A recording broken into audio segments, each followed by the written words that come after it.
A good message is not to be agreed upon. A good message is supposed to be wrestled with, so that you will begin to understand and say, how does it balance off? Today we are looking at another Torah portion that has to do with one of the patriarchs of our faith, which is Genesis 26. And Genesis 26 is the only scripture that talks fully about the life of Isaac, Yishak, or the person called Laughter. In Genesis chapter 26, verse 1 to 6, the Bible says, now there was a famine in the land besides the former famine that was in the days of Abraham. And Isaac went to Gerar to Abimelech, king of the Philistines. And the Lord appeared to him and said, do not go down to Egypt. Dwell in the land of which I shall tell you. Sojourn in this land, and I will be with you and will bless you. For to you and to your offspring I will give all these lands, and I will establish the oath that I swore to Abraham your father. I will multiply your offspring as the stars of the heaven, and will give to you offspring of all these lands, and in your offspring all the nations of the earth shall be blessed. Because Abraham obeyed my voice and kept my charge, my commandments and my statutes and my laws, so Isaac settled in Gerar. Isaac settled in Gerar.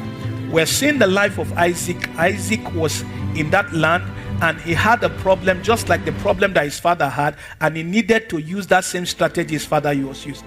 And that's what conforms us most times to the patterns of this world. So in Genesis 26 it confronts what is called our deepest misconception about dreams, that fulfillment always requires movement. Most times people feel that for me to be able to fulfill my dream, I need to relocate from here to this place. And that Genesis chapter 6 actually deals with it. Is it that you should not relocate? I'm not talking about not to relocate. I'm talking about Genesis 26.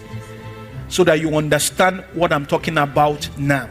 We talked about Abraham. Abraham actually relocated. We talked about Noah. Noah had never seen anything about an ark. So there are people here, what God will give you is new innovation. But right now it's not about new innovation. It's about you going and remaining in the place that God has put you. So you must understand that you must take the whole counsel of God. You must hear his voice. You must pray to know your specific strategy. Like I tell people, there are general principles that it relates to marriage, but your own marriage has a blueprint that is different from my own. Why?